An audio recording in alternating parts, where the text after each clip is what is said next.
Kesini atau apa kesini? Oke. Bukan sekarang, beberapa udah sebelum sekolah. Oke. Jadi waktu itu anakku yang pertama itu kan udah lulus SMP. Terus liburnya tuh lumayan lama, jedanya tuh 2 bulan. Oh ini ya? Nggak enak ya? Apa? Oke, sip. Udah? Ya, jadi waktu itu kan ceritanya anakku itu libur SMP, kenaikan dari SMP ke SMA 2 bulan. Terus kita melihat dia kok minggu pertama nih bangun siang, main game, nonton, bangun siang, main game, nonton, bangun siang, nonton. Akhirnya gimana ya supaya nih bocah ada kegiatan selama 2 bulan nggak gini-gini doang gitu. Akhirnya kebetulan punya teman yang jadi head chef di restoran tersebut. Telepon, bro, lo ada buka program internship nggak gitu? Nggak ada sih sebenarnya. Bisa nggak kira-kira lo bikin, ini anak gue bla bla bla. Karena memang kebetulan si Juno itu suka banget kuliner. Dia suka masak, karena diracunin sama ibunya suruh harus bisa masak, ya udah dia bisa masak. Terus ya udah akhirnya, J, mau nggak? Mau, tapi nggak dibayar. Ya udah nggak apa-apa. Ya udah akhirnya setiap hari itu dari jam, pokoknya dia shiftnya tuh 12 jam apa ya? Pokoknya dari jam 1, 8 jam, dari jam 1 siang sampai jam 9 malam tuh dia ya udah kayak pegawai restoran tersebut yang disuruh nyiangin ikan, disuruh bikin ini, bikin itu, bikin gyoza lah, bikin pada akhirnya sampai ke level dia bisa bikin ramen sendiri gitu.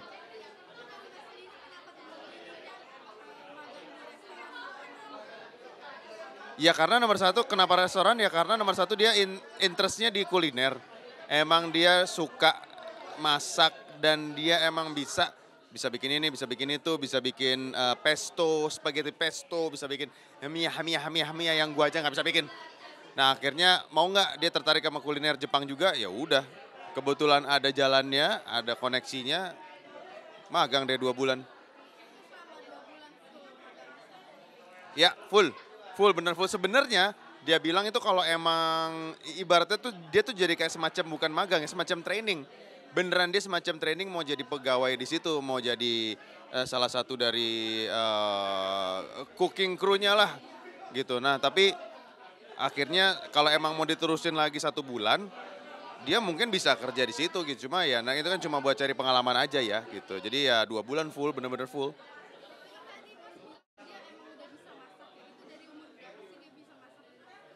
Pokoknya dari SD apa ya, dari SD tuh emang udah disuruh sama ibunya motong-motong ini, nyemplungin ini, masak spaghetti. Jadi pada akhirnya pas SMP dia udah explore sendiri dan bahkan dia SMP tuh udah ngeliat di YouTube, aku mau bikin ini, ngulik di YouTube, oh gitu caranya. Terus dia bahan-bahan sendiri, ngikutin YouTube, jadi gitu. Ya emang dari SD, kemudian SMP dia ngulik sendiri. Ya sering masak, memang saya punya koki 2 di rumah ya, gitu. Pesto, pesto spaghetti dia, pesto itu kayak saus, mungkin tahu saus pesto ya. Nah, saya nggak ngerti masak, nggak bisa jelasin. Pokoknya itu pesto itu enak, warnanya hijau. Itu dibuat dari cincangan daun, daun apa ya, daun salam apa ya. Pokoknya daun koriander apa aja gitulah. Jadi sebuah spaghetti pakai saus pesto, itu enak banget. Pesto, spaghetti pesto.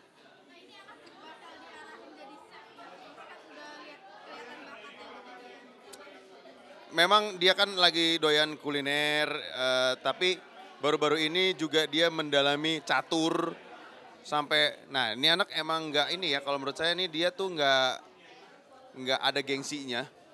Jadi nggak gengsi tuh di dapur, dia nggak merasa itu sesuatu yang kerja di dapur, enggak gitu. Dia nggak gengsi untuk kerja di dapur dan akhir-akhir ini dia lagi mendalami catur. Kemarin itu ikut kompetisi catur, turnamen catur yang lawannya semuanya bapak-bapak ibu-ibu yang masih pakai jaket ojol, terus ada jawara Betawi yang pakai cincin-cincin gede-gede gitu. Terus ada komunitas pantai bapak-bapak semua gitu. Dan itu di tempat yang bukan yang di tempat yang keren, di ballroom hotel, enggak. Di kayak semacam warung panas gitu. Dan dia tuh beneran ngulik gitu, main catur. Ah, aku kalah lagi nggak tembus, ya udah. Saya buat pengalaman aja. Nggak bisa main catur sama saya pasti kalah, saya nggak bisa main catur. Dia itu kalau main catur tuh di komputer bisa ngulik, terus abis itu disuruh mandi nggak mandi-mandi, sampai jam 8 nggak mandi-mandi, sampai ibunya marah-marah, catur mulu, mandi! Gitu. Itulah, saya nggak bisa main catur, dia aja yang bisa. Dan dia kalau nggak salah, itu kan ada kayak ranking-ranking peringkatnya itu tuh. Dia itu lumayan tinggi tuh dibandingkan anak-anak umurnya, seumurnya. Anak-anak seumurnya mungkin 900-an, saya nggak tahu penilaiannya ya, poinnya 900-an.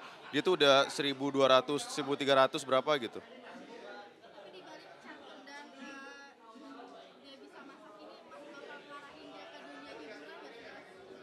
Saya akan mengarahkan dia menjadi ustadz. Ya kenapa enggak? Lebih dekat dengan Allah. Kan bisa menyelamatkan saya nanti di akhirat. Insya Allah, amin ya Allah. Semoga doa-doa dia yang soleh bisa menyelamatkan saya nanti di akhirat, amin. Ya, ya saya sih menganggapnya kita cukup dekat ya, karena dia banyak cerita tentang ini, banyak cerita tentang itu. Terus juga sekarang dia lagi sekolah di SMA yang sama dengan saya dulu, di PL, itu SMA laki-laki semua. Jadi dia banyak cerita, Bapak tadi aku begini. Tadi oh, emang kalau dulu Bapak begini ya, kalau gitu. Terus dia banyak cerita tentang itulah gitu. Dan juga sama yang nomor 2 dan 3 pun juga sama gitu. Kita membiasakan untuk dinner bareng, abis itu ngobrol bareng di table dinner gitu.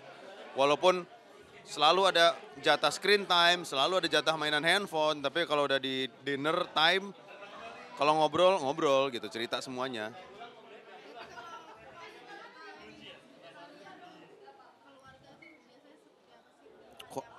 Quality time saya kan sholat jemaah ya bersama keluarga saya. Ya diusahakan lah. Tapi quality time yang biasa, ya liburan itu pasti. Kayak waktu itu, kalau setiap kali ada kesempatan, kalau bisa berangkat liburan bareng. Bahkan kemarin gara-gara ada KTT atau apa gitu ya. Jadi anak-anak nih pada school from home kan. School from itu pas lagi tinggi-tingginya polusi. Oke, pada school from home. Oke, kita ke Bali. Kalian school from Bali aja. Ya udah, jadi akhirnya kita ke Bali jalan mereka pada school from Bali, saya sama ibunya jalan-jalan party. Gitu. Quality time. Liburan bareng, betul-betul. Walaupun itu membuat dompet saya bolong ya. Tapi ya nggak apa-apa, karena pengalaman lebih berharga daripada uang.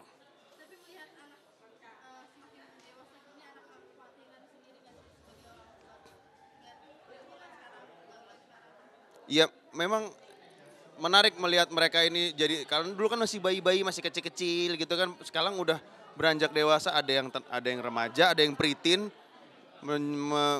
menuju remaja, suka nanya aneh-aneh. Kayak kemarin yang anak saya nomor 2 yang umurnya 10 tahun nanya gini, Bapak udah pernah mimpi basah belum? Wadaw, pernah dong. Terus masalahnya pertanyaan yang berikutnya yang kemudian membuat saya shock, enak gak? Gimana jawabnya ya, kok enak gak? Masalahnya kan saya nggak tahu nih, ini anak, aku tanya kan, tahu dari mana? Tahu dari guru agama. Oke, tapi kan saya nggak tahu nih guru agama yang ngomong apa. Kenapa dia bisa ngomong enak enggak? Berarti kan gua nggak tahu apa sama gurunya. Jadi mimpi basah itu enak guys. Enak gak? Ya enak sih. Ya begitulah, jadi ini orang tua tuh, menjadi orang tua selalu menemui hal-hal, kita juga harus belajar, aduh gimana nyampeinnya, gimana ngomong ini, gimana ngomong itu. Begitulah.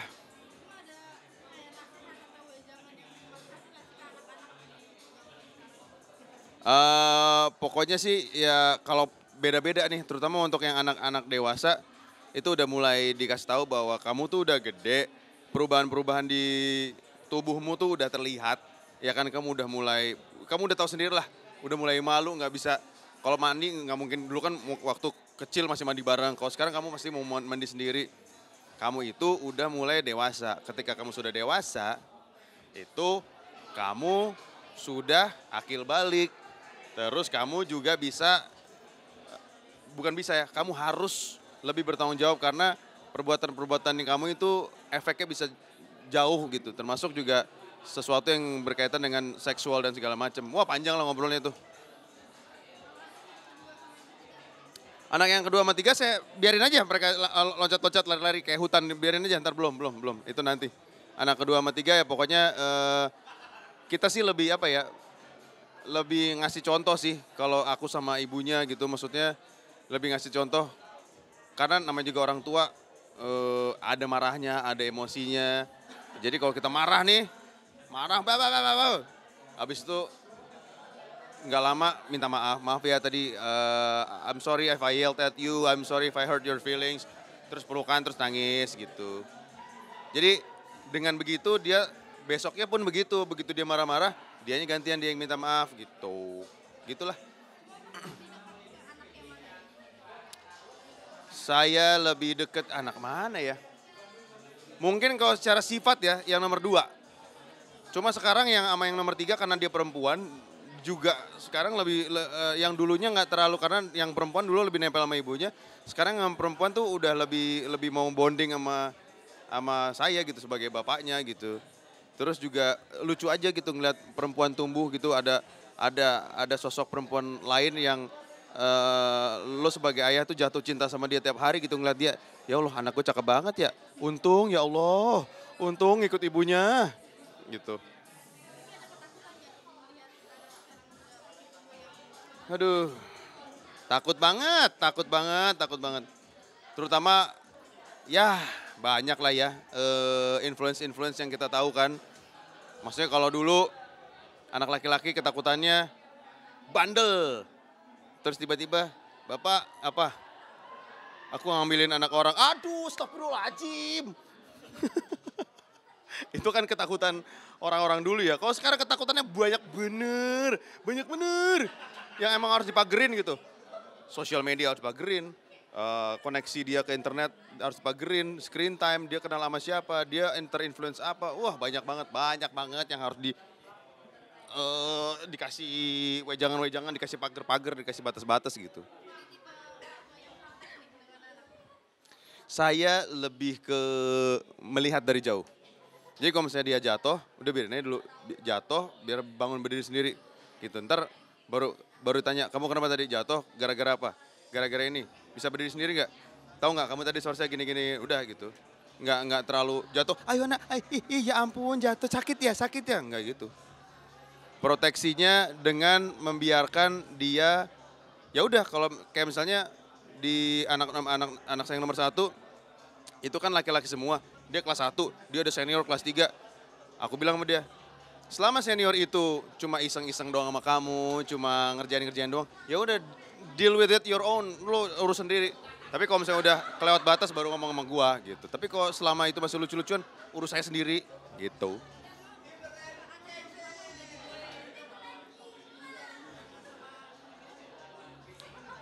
Dia sih kayaknya udah, yang pertama sih kayaknya udah banyak yang naksir-naksir, tapi kayak dia ada lah pacar-pacaran. Tapi sekarang kayaknya belum ya. Waktu SMP kayaknya ada sih pacar-pacar, ada beberapa tuh. Saya mah malah, ayo dong Cie, kasih tau dong, pacarnya siapa sekarang? Nggak mau. Terakhir kali aku kasih tahu, Bapak ngejekin mulu sepanjang tahun. Bener juga sih, emang cie, kayak cewek gitu. Jadi emang gue juga sih yang rese. akhirnya Boleh asal dalam, ya itu dia tadi kan udah dikasih tahu bahwa kamu ini udah dewasa, hati-hati. Dijaga itunya.